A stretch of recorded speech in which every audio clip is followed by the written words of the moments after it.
ನನ್ನ ಆಶ್ರಮ. ಹೇಗೆ ಗುರುದೇವ ಕಾಣ್ತಾ ಇದ್ದೇನೆ. ಆದ್ರೆ ಈ ಪ್ರದೇಶದಲ್ಲಿ ಒಂದಾಕ್ಷಣ ಕಾರ್ಮೋಡ ಕವಿದಂತಾಗಿದೆ. ಅಷ್ಟು ಮಾತ್ರ ಅಲ್ಲ, ಯಾವುದೋ ಒಂದು ಹೆಣ್ಣಿನ ಆರ್ತನಾದ ಕೇಳಿ ಬರ್ತಾ ಇದೆ ಅಂತಾದ್ರೆ ಈ ಪ್ರದೇಶದಲ್ಲಿ ಏನಿರಬಹುದು, ಏನು ವಿಶೇಷತೆ, ಅದ್ರ ಬಗ್ಗೆ ನಾನು ಕೇಳಿ ತಿಳಿಬೇಕಂತ. ಇದೇ ನಮ್ಮ ಸಿದ್ಧಾಶ್ರಮ ಅಂತ ಹೇಳಿದ್ದಲ್ಲ.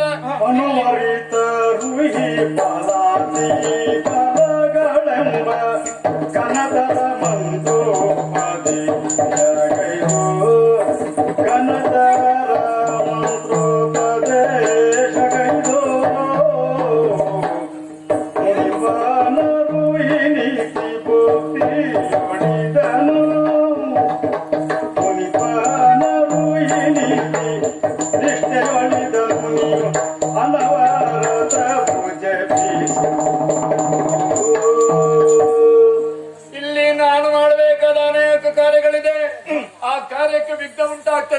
ಅದನ್ನು ರಕ್ಷಿಸಬೇಕಾದ ಹೊಣೆಗಾರಿಕೆ ನಿಮ್ಮ ಪಾಲಿಗಿದೆಯಲ್ಲ. ಹಾಗಾಗಿ ನಾನು ಒಂದಿಷ್ಟು ಕೆಲಸ ಮಾಡಬೇಕಾಗಿದೆ. ಈಗ ಕೇವಲ ನಿಮ್ಮನ್ನೇ ಬಳಸಿಕೊಳ್ಳುವ ಪೂರ್ವದಲ್ಲಿ ನನಗೆ ಗೊತ್ತಿದ್ದಂತ ಕೆಲವು ವಿದ್ಯೆಗಳನ್ನು ನಿಮಗೆ ಹೇಳಿಕೊಡ್ಬೇಕು. ಬಲ ಮತ್ತು ಅತಿಬಲ ಎಂಬ ವಿದ್ಯೆಯನ್ನು ಹೇಳಿಕೊಡ್ತೇನೆ. ಇದರಿಂದ ಏನಾಗ್ತದೆ, ಹಸಿವು ಬಾಯಾರಿಕೆ ಅಲ್ಲ, ಯಾವ ಕಾಲದಲ್ಲಿ ಏನೂ ಆಗುವುದಿಲ್ಲ. ಎಷ್ಟು ವರ್ಷಗಳ ಕಾಲ ನಿದ್ರೆ ಬಿಟ್ಟರು ನಿದ್ರೆ ಬರ್ಬೇಕನ್ನ ಅನಿಸುವುದಿಲ್ಲ. ಹಾಗೆ ಆಹಾರ ತೆಗೆದುಕೊಳ್ತಿದ್ರು ಏನು ಆಗುವುದಿಲ್ಲ. ಈ ಎರಡು ವಿದ್ಯೆ ನಿಮಗೆ ಹೇಳಿಕೊಡ್ತೇನೆ. ಬನ್ನಿ ಮಕ್ಕಳೇ, ಹೇಳಿ ಬನ್ನಿ ಮಕ್ಕಳು ಈ ಕಡೆ.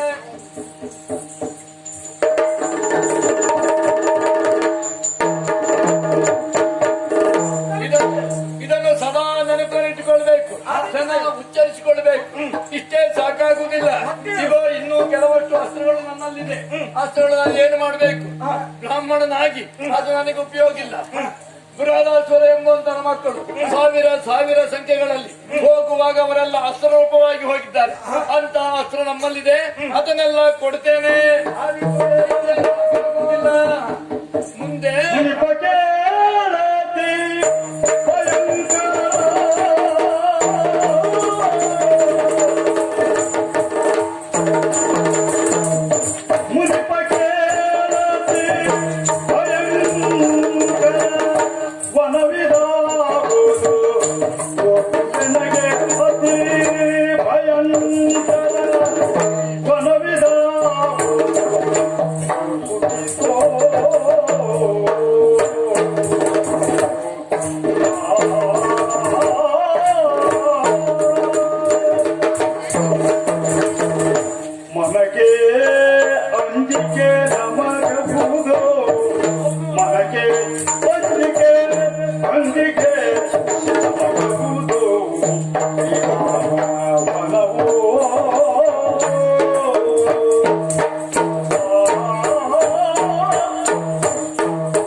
ಪಾಲಿಸಬೇಕಂತ ಕೇಳಿಕೊಡ್ತಾ ಇದ್ದೇನೆ.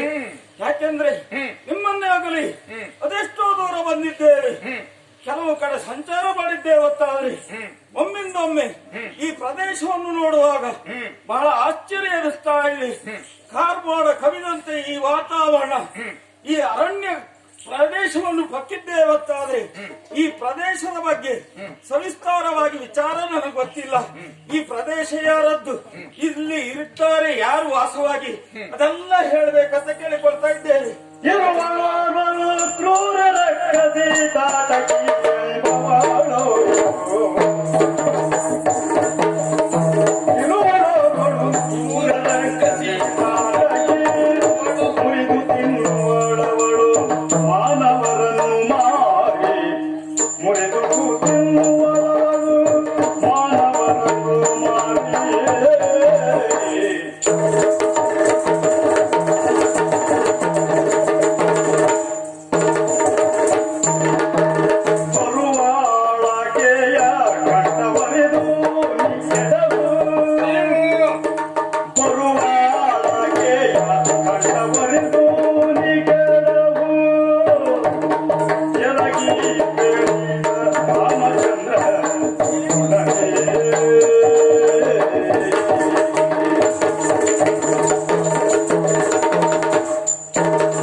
ನಮಗಿದ ಅನುದಿನ ನೋಡು ನಮಗೆ ವಿಚಿತ್ರ ಆಗುವುದಿಲ್ಲ. ಅಂದ್ರೆ ಒಂದು ರೀತಿಯ ಅಭ್ಯಾಸವಾಗಿಯೇ ಹೋಗಿದೆ. ಅಭ್ಯಾಸ. ಹೌದು.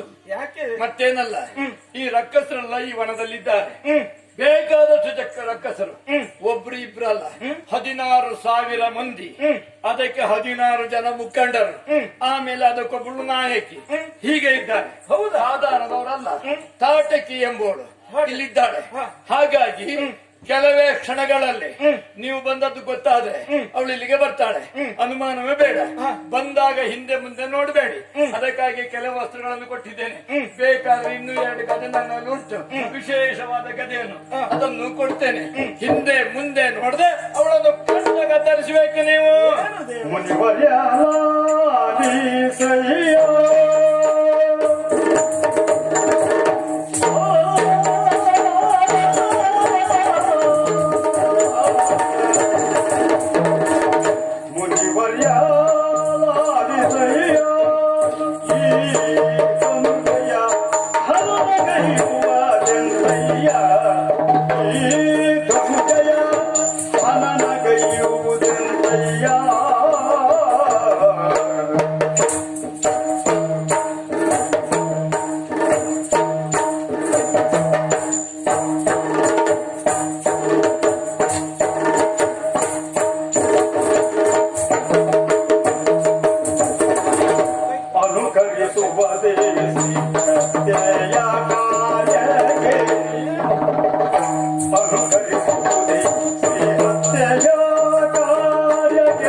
ಬಾಯಿಂದ ಇಂಥ ಮಾತು ಬರ್ತದಂತ ಖಂಡಿತವಾಗಿ ನಾನು ಕನಸು ಮನಸ್ಸಿನಲ್ಲಿ ಯೋಚನೆ ಮಾಡಲಿಲ್ಲ. ಯಾಕೆ, ಏನಾಯ್ತು? ಯಾಕೆಂದ್ರೆ ಪರರ ಪರಮಾಣು ಗುಣವನ್ನು ಪರ್ವತ ಎಂದು ಪರಿಗ್ರಹಿಸುವ ಪರಿಪಾಠವುಳ್ಳವರು ಈ ಪ್ರಪಂಚದಲ್ಲಿ ಬಹಳ ವಿರಳ. ಯಾಕೆಂದ್ರೆ ಹೆಣ್ಣಾಗಿರುವಂತ ಆಕೆ ಒಬ್ಬಳು ದಾನವಿ. ದಾನವಿ ನಮ್ಮನ್ನು ಕಂಡಾಗ ನಮ್ಮನ್ನೇ ಮುಕ್ಕುವುದಕ್ಕೆ ಮುಂದಾಗ್ತಾಳೆ. ನಮ್ಮಲ್ಲಿ ಆಯುಧವನ್ನು ನೀವೇ ಕೊಟ್ಟವರು. ಈ ಸಮಯದಲ್ಲಿ ಕಾಲ ವಿಳಂಬ ಮಾಡುವುದಲ್ಲ, ಆಕೆಯನ್ನು ಕೊಲ್ಲಬೇಕಂತ ಹೇಳ್ತಾ ಇದ್ದೀರಲ್ಲ. ಸ್ತ್ರೀಯ ಮನಸ್ಸನ್ನು ನಾವು ತಿಳಿದುಕೊಂಡಿದ್ದೇವೆ. ಸ್ತ್ರೀ ಹತ್ಯೆ ಮಹಾಪಾಪ ಅಂತ ನೀವು ತಿಳಿದುಕೊಂಡಿದ್ದೀರಿ. ಒಂದು ವೇಳೆ ಆಯುಧವನ್ನು ಎತ್ತಿದಾಗ ಆಯುಧವೇ ಪುಡಿ ಪುಡಿ ಆದ್ರೆ ಅದಕ್ಕೆ ಯಾವುದು ಪ್ರಯೋಜನ ಬರುವುದಿಲ್ಲ. ಆದ್ರಿಂದ ನಾನು ಕೇಳಿಕೊಳ್ಳುವುದು, ಸ್ತ್ರೀ ಹತ್ಯೆ ಮಹಾಪಾಪ ಆದ್ರಿಂದ ಹೆಣ್ಣನ್ನು ಕೊಲ್ಲುವುದು ಸರಿಯಲ್ಲ. ಈಗ ಇದುವರೆಗೆ ನಮಗೆ ಬೋಧನೆ ನೀವೇ ಮಾಡಿದ್ದು, ಇದು ಸರಿಯೇ ಕೇಳ್ತಾ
ಇಲ್ಲಿ ವಿವೇಕಿಯೇ ಹೌದು.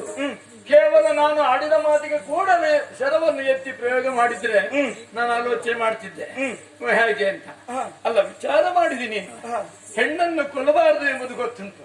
ಕೊಲ್ಲಬೇಕಾದ ಸಂದರ್ಭ ಹೇಗೆ ತಿಳಿದುಕೊಳ್ಬೇಕು. ಸಂತೋಷವಾಯ್ತಯ್ಯ, ನಿನ್ನ ಗುಣಕ್ಕೆ ಮೆಚ್ಚಿಕೊಂಡಿದ್ದೇನೆ.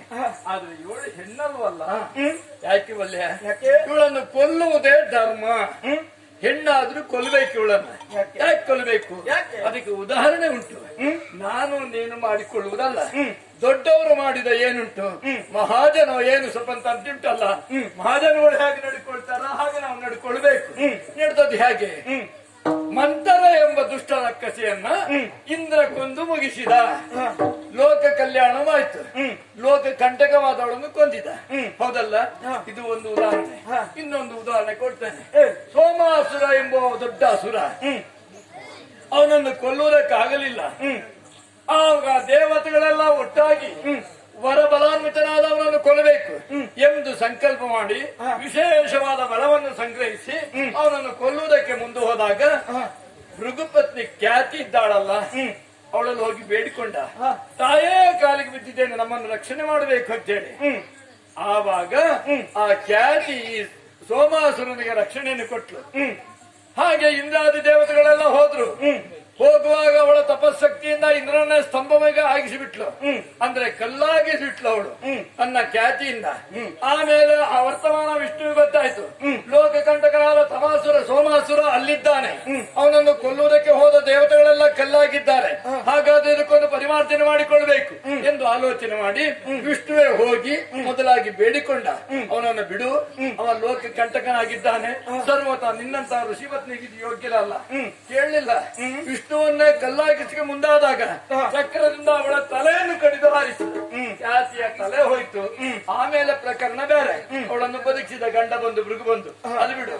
ಅಲ್ಲಿಗೆ ಖ್ಯಾತಿಯ ಸಾಧಾರಣದವಳು ಅಲ್ವಲ್ಲ, ಸಂದರ್ಭಕ್ಕೆ ಸರಿಯಾಗಿ ಋಷಿ ಮುನಿಗಳು ಸಪ್ತ ಋಷಿಗಳ ಒಂದಾದ ಖ್ಯಾತಿಯನ್ನು ಕಡಿದು ಮುಗಿಸಿದಾನೆ ವಿಷ್ಣು.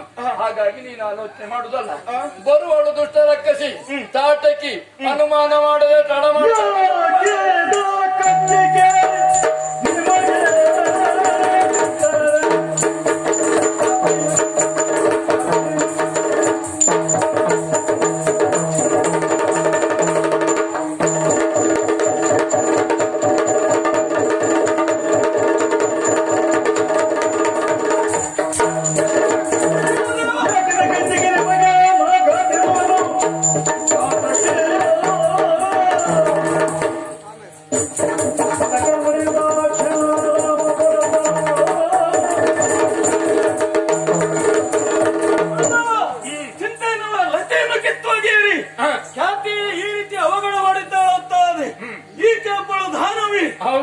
ಮುಕ್ತಿಸುವುದಕ್ಕಾಗಿ ಬರ್ತಾ ಇದ್ದಾಳಂತಾದ್ರೆ ಯೋಚನೆ ಮಾಡಬೇಕಾದದ್ದಿಲ್ಲ.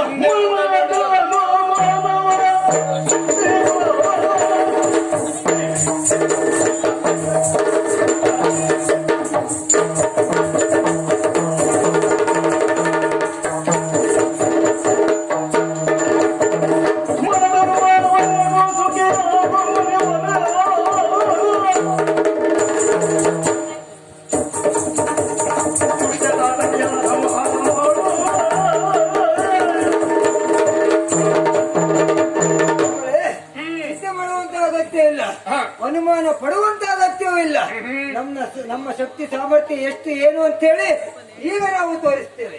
ಆಯ್ತು, ಬಹಳ ಸಂತೋಷ ಆಯ್ತು. ಸ್ವಲ್ಪ ಜಾಗ್ರತೆ ಆಗಿರಿ, ಯಾಕೆಂದ್ರೆ ಒಬ್ಬಳೆ ಬರ್ತಾರಂತ ಹೇಳುವುದಕ್ಕೆ ಸಾಧ್ಯತೆ ಇಲ್ಲ, ಎಲ್ಲಿಂದ ಬರ್ತಾರಂತ ಹೇಳುವುದಕ್ಕೆ ಆಗುದಿಲ್ಲ. ಜಾಗ್ರತೆಯಾಗಿ ವ್ಯವಹಾರ ಮಾಡಬೇಕು. ಗುರುಗಳಿಂದ ಅನುಮತಿಯನ್ನು ಪಡೆದಿದ್ದೇವೆ ಅಂತಾದ್ರೆ ಇಂದು ಕಾಲಹರಣ ಮಾಡುವುದಲ್ಲ. ಎಲ್ಲಿದ್ದಾಳ